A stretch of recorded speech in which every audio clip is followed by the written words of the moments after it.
तो फाइनल जैसे मेडिकल जाने के बाद में कम बढ़ती है, लेकिन फिर भी आप किसी भी स्टेट से बिलोंग करते हो तो आपके 4 नंबर ऊपर होने चाहिए। कितने नंबर ऊपर होने चाहिए? कम से कम 4 नंबर आपके ऊपर होने चाहिए। चाहे आप किसी भी कैटेगरी किसी भी स्टेट से बिलोंग करते हो, आप अगर जनरल कैटेगरी हो कम से कम बता रहा हूं मैं आपके 4 नंबर ऊपर होने ही चाहिए। हाँ, अगर आप जनरल कैटेगरी के साथ नक्सल एरिया से बिलोंग करते हो, चाहे किसी भी स्टेट के नक्सल एरिया से बिलोंग करते हो, तो आपका अगर 3 नंबर या 2 नंबर के ऊपर तो आपका सिलेक्शन हो जाएगा। लेकिन अगर आप नक्सल एरिया या बॉर्डर एरिया से बिलोंग नहीं करते हो तो आपके कम से कम 4 नंबर ऊपर होना बहुत जरूरी है, अगर आप कौन सी कैटेगरी से जनरल। बाकी आप अगर इनमें से किसी भी स्टेट से हैं, जो सामने आपके दिए गए इन स्टेटों में से अगर आप किसी भी स्टेट से हैं तो आपके ये मान के चलिए 5 नंबर ऊपर होना चाहिए, अगर आप इनमें से किसी से। ठीक है, अगर इनमें से किसी से हो तो फिर 4 नंबर से नीचे भी सिलेक्शन हो जाएगा। अब बात करें अगली ओबीसी। ओबीसी कैटेगरी और जनरल की मेरिट में ज्यादा फर्क नहीं रहता। पिछली बार हुआ क्या था कि राजस्थान और अदर ऐसे कई ऐसे स्टेट थे जहां पर ओबीसी की मेरिट जनरल से ऊपर गई थी, तो इसीलिए जितने भी बच्चे हैं उनके कम से कम 4 या 5 नंबर ज्यादा होने चाहिए अगर वो ओबीसी से बिलोंग करते हैं, स्पेशली इन राज्यों से। तो और अगर इन राज्यों से बिलोंग करते हैं तो उनके 4 से कम भी होगा तो उनका फाइनल सिलेक्शन हो जाएगा। क्योंकि अभी जितने बच्चे मेडिकल के लिए पास हुए उनमें से बहुत सारे बच्चे मेडिकल में अनफिट हो जाने वाले हैं। लगभग 15% बच्चों की अनुपस्थिति रहेगी 70,000 में से। यानी कितने बच्चे? 55,000 में से ये मान के चलिए कि 25,000 या 30,000 के आस 25 तो नहीं, एक बड़ा आंकड़ा हो जाएगा, 15 से 20,000 के आसपास का आंकड़ा है ना, वो मेडिकली अनफिट होगा या जिनको पॉइंट मिलेंगे लास्ट में फाइनल मेरिट जो आएगी वो 50,000 या 45,000 के ऊपर आएगा, यानी 2 सीट पे एक बच्चा है। ठीक है, उस हिसाब से अगर आप एसटी कैटेगरी से हैं तो आपके कम से कम 3 नंबर प्लस होने चाहिए। ठीक है, अगर आप एससी से एसटी से तो भी 3 और एससी से भी है तो 3। बाकी मैं आपको बता दूं इन राज्यों में पिछली बार जिसमें से राजस्थान इनमें फाइनल मेरिट भी 5-5 से 6 नंबर तक एससी कैटेगरी की लड़कियों की बढ़ी थी, तो लड़कों की हो सकता है इससे ऊपर जाए। मैं आपको जो अनुमानित आंकड़ा दे रहा हूँ वो दे रहा हूँ कि इससे अगर नीचे किसी के नंबर है तो उसको तो एसएससी जीडी 2022 की तैयारी अभी से शुरू कर देना चाहिए।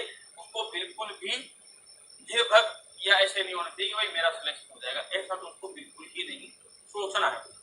ठीक है, इसलिए मैं ये आंकड़ा दे रहा हूं, ना कि आपको ये बताने के लिए कि भाई आप 100% सिलेक्ट हो जाए। मैं बोल रहा हूं इससे नीचे अगर आप हो तो आपको अगली वैकेंसी की तैयारी कर देना चाहिए।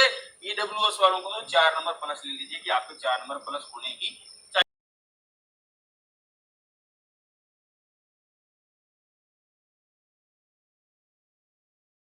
इसके लिए मैंने वीडियो बनाया है। बच्चों, ये एसएससी जीडी 2018 की कट ऑफ है जो फिजिकल की कट ऑफ थी। ये थी फिजिकल की अब आपको पता है कितनी कट ऑफ थी। अब मैं पिछली से कंपेयर कर रहा हूं। तो बेटा ओबीसी की उत्तर प्रदेश में इस बार कितनी है बताओ भाई। इस बार ओबीसी की उत्तर प्रदेश में कितनी है, मैं दोनों का कंपैरिजन कर रहा हूं। पिछली बार 76.9 लगभग 77 थी।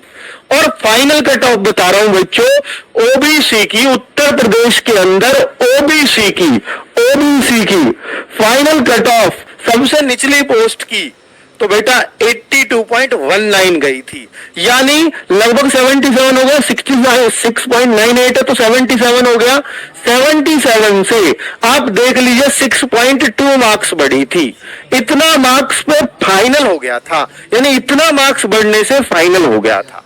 लेकिन बच्चों मैं आपको यह भी बता दूं कि जितने ज्यादा मार्क्स होते हैं ना, जैसे ये ज्यादा पे गई है तो उससे ऊपर तो कम बढ़ने पे ही बहुत सारे बच्चे मिल जाते हैं। लेकिन अब ये कट ऑफ बहुत नीचे गई है, हो सकता है ये 6.2 से ज्यादा फर्क भी आपको देखने को मिले, लेकिन पेपर हार्ड था इसलिए बहुत ज्यादा हो सकता है फर्क भी देखने को ना मिले। तो हम ये मान सकते हैं कि ज्यादा से ज्यादा 7 से 8 मार्क्स अगर आपकी आज की कट ऑफ से प्लस है किसी भी स्टेट में किसी भी कैटेगरी में, अगर ये मार्क्स आपके प्लस हैं तो आपका फाइनली हो जाना चाहिए। तो आप फिजिकल में जान लगा दीजिए।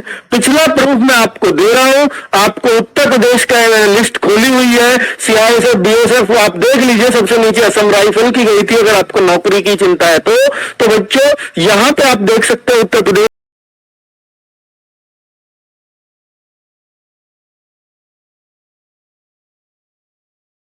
मेरिट में जो इन्होंने पास किए हैं, मेरिट में इन्होंने 69,000 429 बच्चे पास किए हैं, यानी कि डॉक्टरी के लिए इतने बच्चे पास हैं। मेडिकल के लिए अगर मैं आपसे बात करूं कि सर मेडिकल के लिए कितने बच्चे पास हुए हैं, तो मेडिकल के लिए मेरे प्यारे बच्चों इतने बच्चे पास हुए हैं। इसमें मेडिकल प्लस डॉक्यूमेंट वेरिफिकेशन है। मेडिकल एंड डॉक्यूमेंट वेरिफिकेशन के लिए कितने बच्चे पास हुए हैं? 69,429 बच्चे पास हुए हैं। अब देखिए, अगर मैं मेरिट की बात करूं, अगर मैं अब मेरिट की बात करूं तो प्यारे बच्चों सबसे ज्यादा जो मेरिट गई है, अगर मैं मेरिट की बात करूं तो सबसे ज्यादा मेरिट आपकी राजस्थान की लगभग 71 नंबर पर, और सबसे कम आपकी त्रिपुरा नंबर 30। ये मैं मेल की बात कर रहा हूं। अब अगर मैं फीमेल की बात करूं, अब अगर मैं मेरे प्यारे बच्चों किसकी बात करूं, फीमेल की बात करूं, तो फीमेल में सबसे ज्यादा, अगर फीमेल में सबसे ज्यादा की बात करूं, फीमेल में सबसे ज्यादा की बात करूं तो किस स्टेट की मेरिट लगी है? तो मेरे प्यारे दोस्त, फीमेल में सबसे ज्यादा जो मेरिट लगी है वो लगी है आप। मेरा कहने का मतलब सिर्फ आपसे इतना था मेरे प्यारे बच्चों। अब मेरिट कहां तक जा सकती है? अब मेरिट अपने आप को मेरे प्यारे बच्चों, सबसे पहली बात है मेडिकल, सबसे पहली बात है मेडिकल आप कराइए, और दूसरी बात डॉक्यूमेंट वेरिफिकेशन कराइए। अभी जंग है, 25,000 बच्चे एक तरफ खड़े हैं और 64,000 बच्चे एक तरफ खड़े हैं, 69,000 नंबर कहां आता है? मेरिट आपकी जो बढ़ेगी, मेरा अनुमान, आवाज रिकॉर्ड कर लो, इससे ऊपर एक भी नंबर नहीं जाएगी। मेरिट जो आपकी बढ़ेगी 2 नंबर से लेकर और 3.50 नंबर आपकी मेरिट बढ़ेगी। अगर बढ़ी तो जैसे मान के चलो आपकी मेरिट मध्य प्रदेश की कितनी है? 69, आपकी मेरिट 71 नंबर से फालतू नहीं जाएगी। ये बात आप ध्यान रख लीजिएगा। जिस राज्य की मेरिट मेरे प्यारे बच्चों 69 है तो 71 जाएगी। जैसे जम्मू कश्मीर आपकी क्या, अब वैसे भी यूनियन टेरिटरी बन चुका है, जम्मू कश्मीर राज्य नहीं रहा है, तो मेरे प्यारे बच्चों 30 पे ना 31 या 32 से फालतू मेरिट नहीं जाने वाली। अगर